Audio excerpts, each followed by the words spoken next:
Bonjour et bienvenue pour ce 6e épisode du Panthéon. Je me suis beaucoup juré de ne pas faire d'épisode du Panthéon sur des personnages d'Harry Potter et je sais même pas pourquoi je m'étais fait cette espèce de promesse nulle. Mais aujourd'hui, je n'ai pas pu m'empêcher de vous parler de mon Serpentard préféré, de vous parler de mon personnage préféré et de très loin de l'univers d'Harry Potter. Aujourd'hui, je vais vous raconter l'histoire de façon chronologique du grand Severus Rogue. Donc aujourd'hui, pas de baguette dans mon cours, Monsieur Potter.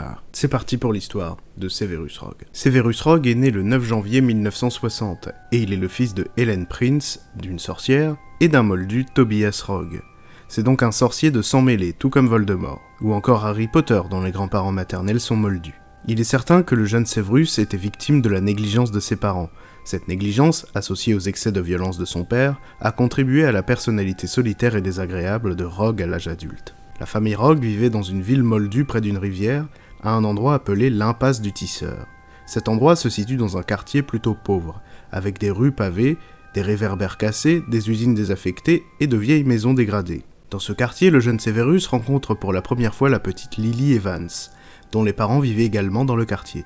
Ils deviennent rapidement amis, et il semble qu'à l'époque, Severus commence déjà à avoir des sentiments amoureux pour Lily, qu'il n'a jamais voulu avouer alors qu'elle le considérait simplement comme son meilleur ami. Il développe également une très forte hostilité envers sa sœur, Pétunia.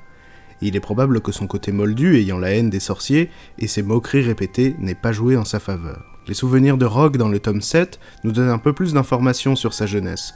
On apprend qu'il était assez maladroit et avait quelques difficultés à se faire des amis, même s'il était important pour lui de faire bonne impression, notamment devant Lily. Son père ne semble pas approuver la magie, alors que Severus, lui, semble déjà s'y intéresser. Severus Rogue est entré en tant qu'élève à Poudlard en 1971 et est envoyé directement à Serpentard, qui est à l'époque dirigé par le professeur de potions Horace Slughorn. Il est le meilleur ami de Lily, mais détestait les maraudeurs. Durant toute sa scolarité, Severus fut victime des moqueries et des humiliations de ces 4 personnes, surtout de la part de Sirius Black et de James Potter. Severus haïssait plus particulièrement ce dernier, car il était arrogant et doué au Quidditch, et surtout parce que malgré cela, Lily reconnaissait en James certaines qualités qui faisaient défaut à Severus. Une nuit, Severus, qui se montrait curieux de prouver la raison de l'absence de Lupin à chaque pleine lune, décida de se faufiler sous le saule cogneur jusqu'à la cabane hurlante. Il fit la rencontre de Rémus Lupin sous sa forme de loup-garou, et ne dut sa vie sauve qu'à l'intervention de James. Cet événement fut loin de calmer sa haine envers lui, car James passa encore une fois pour un héros. Après leur épreuve de buse, James et Sirius l'humilièrent en lui lançant des sorts sous le seul prétexte qu'il s'ennuyait. Lily intervint et demanda à James de le laisser tranquille. Piqué au vif et vexé, Severus répliqua qu'il n'a pas besoin de l'aide d'une sang de bourbe. Ce fut cet événement qui rompit l'amitié entre Lily et Severus. Il lui demanda pardon le soir même, mais elle répliqua qu'il traitait tous les noms moldus de sang de bourbe, alors pourquoi serait-elle différente à ses yeux ? Severus voulut lui avouer son amour, mais il n'y parvint pas, et Lily s'en alla. Durant sa scolarité, Severus Rogue fut un excellent élève, en particulier en potions, matière qui était enseignée par le professeur Slughorn.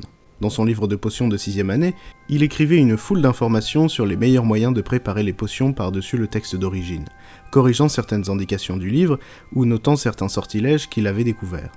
Severus Rogue est également un très grand sorcier. Dans les livres, Rogue est décrit comme un élève brillant pendant sa scolarité, puis plus tard comme un sorcier très puissant. Il a de réelles compétences en potions, mais il est également attiré, plutôt passionné, par les forces du mal. Lorsqu'il était étudiant en première année à Poudlard, Sirius Black prétendait même que Rogue connaissait plus de sortilèges que la plupart des 7e années. Sur la première page de son livre, il inscrivit « Ce livre appartient au prince de sang mêlé ».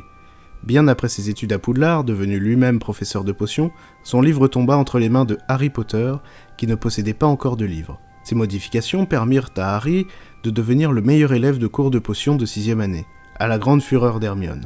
Harry fit la découverte de plusieurs sortilèges inventés par le prince de sang mêlé, dont il essayait de découvrir la véritable identité. Et lors d'une escarmouche avec Drago Malfoy, il lui lança le sortilège de Sectum Sempra, qui fit de nombreuses entailles sur le corps de Malfoy. Rogue assista à la scène et réussit à sauver Drago. C'est à ce moment-là qu'il comprit que Harry avait son livre. Ce n'est qu'après le meurtre de Dumbledore et la fuite du château avec Drago qu'il avoua à ce dernier qu'il était le prince de sang mêlé. Severus Rogue rejoint finalement les Mange-Morts en tant qu'espion au service de Lord Voldemort. En 1979, il intercepte une partie de la conversation entre le futur professeur de divination, Sybil Trelawney, et Albus Dumbledore à l'auberge de la Tête de Sanglier. Au cours de l'entretien, alors qu'il est en transe, le professeur Trelawney révèle la prophétie concernant Harry Potter et Voldemort, au directeur de Poudlard. Alors qu'il était en passe de lui refuser ce poste, Dumbledore, stupéfait, change d'avis et accepte sa candidature pour assurer sa sécurité. Rogue transmet l'extrait de la prophétie à Voldemort. À ce moment-là, rien n'indiquait que la prophétie concernait Harry, d'autant qu'à la fin du 7e mois, 2 enfants sorciers naquirent, Harry Potter et Neville Londubat. Le Seigneur des Ténèbres avait déjà choisi. Ce serait celui de s'en mêler. Rogue comprenait son erreur et le danger que court Lily, suppliant son maître de ne pas la tuer. En vain. Il rejoint Dumbledore sur une colline et lui annonce qu'il a tout raconté ce qu'il a entendu de la prophétie à Voldemort.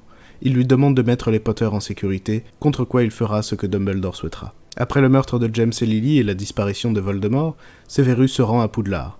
Dumbledore lui demande de protéger Harry en mémoire de Lily, car Voldemort reviendra et il sera en danger.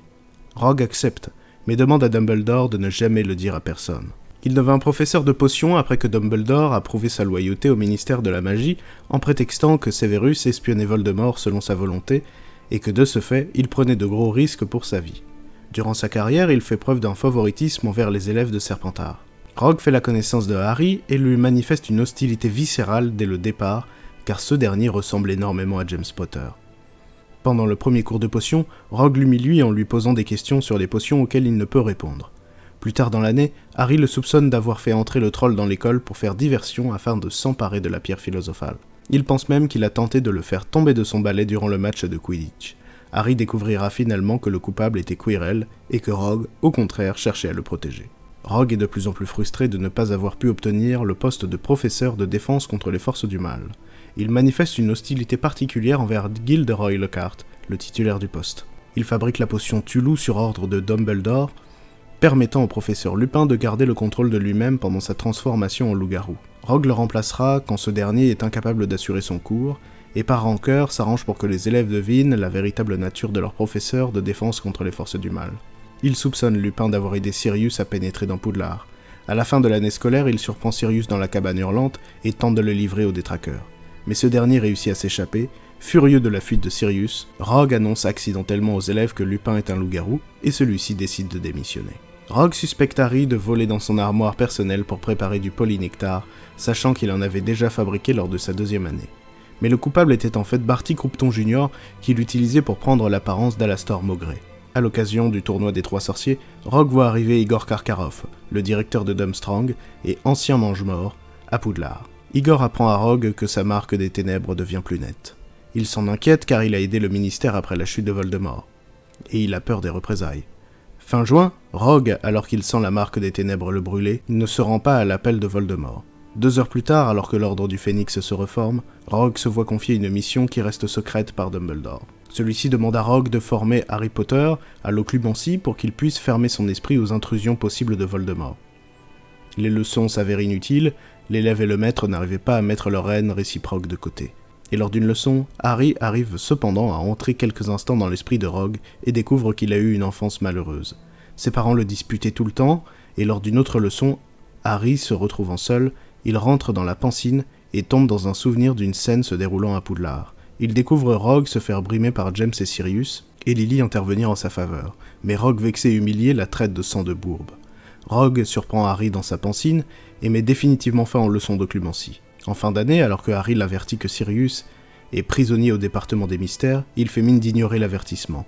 Cependant, quand il s'aperçoit de la disparition de Harry et de ses amis, il avertit les membres de l'Ordre du Phénix afin qu'il aille à son secours.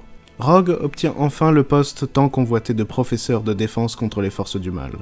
Au début de l'année, Horace Slughorn, qui reprend le poste de professeur de potions, prend 2 exemplaires abîmés du manuel avancé de préparation des potions dans un placard et les distribue à Harry et Ron. Harry hérita du vieux manuel de potions, ayant appartenu à un mystérieux prince de sang-mêlé, dont les annotations l'aident à progresser dans cette matière.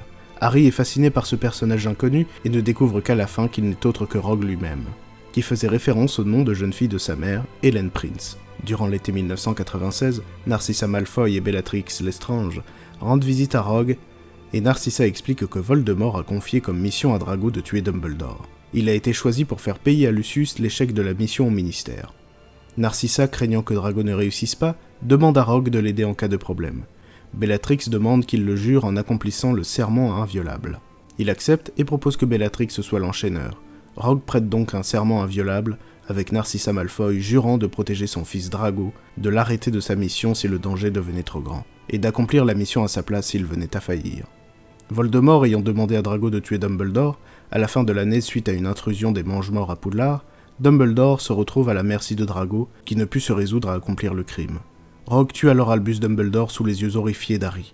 Rogue est nommé directeur de Poudlard à l'automne 1997, avec comme adjoints Alecto et Amicus Carro. Il officie en tant que tel pour protéger les élèves et éviter les débordements disciplinaires des carreaux. À la demande de Dumbledore, il informe Voldemort de la date de départ de Harry, du 4 Private Drive, mais s'arrange aussi pour que l'Ordre du Phénix assure l'extraction de Harry en sécurité. Il souffle l'idée à Mondingus, soumis à un sortilège de confusion, d'utiliser des leurres avec du polynectar lorsque Ginny, Neville et Luna tentent de voler l'épée de Gryffondor. Il charge Hagrid de leur punition pour les protéger des carreaux. Harry s'introduit clandestinement dans Poudlard et retrouve Minerva McGonagall. Rogue croise Minerva dans un couloir, mais cette dernière ne voit pas Harry, caché sous sa cape d'invisibilité. Minerva et d'autres professeurs affrontent Rogue, qui préfère fuir en sautant par une fenêtre, et c'est à cette occasion que Harry et les professeurs découvrent qu'il peut voler sans balai. Quelques heures plus tard, le 2 mai 1998, Severus Rogue est assassiné par Nagini sous les ordres de Voldemort, qui le croit encore loyal, mais qui veut s'approprier la baguette de Suro dont il pense que Rogue est le maître. Harry, qui assiste au meurtre, caché sous sa cape d'invisibilité, se dévoile après le départ de Voldemort. À l'agonie, Rogue lui confie ses derniers souvenirs, qui lui permet de dévoiler sa véritable allégeance, et surtout de lui donner les clés de la victoire contre Voldemort. Dans un ultime effort, il demande à Harry de le regarder, et Severus Rogue meurt les yeux plongés dans ceux d'Harry qui ressemblent tant à ceux de Lily, la seule femme qu'il ait jamais aimée. Et je passe évidemment un hommage à Alan Rickman, qui est l'interprète de Severus Rogue dans Harry Potter. Vous l'aurez compris, celui-ci est un personnage beaucoup plus complexe et beaucoup plus puissant que l'on pourrait croire. Et ce n'est pas pour rien que ce personnage est aujourd'hui l'un des plus cultes d'Harry Potter, et c'est le personnage préféré de beaucoup de gens, dont je fais partie.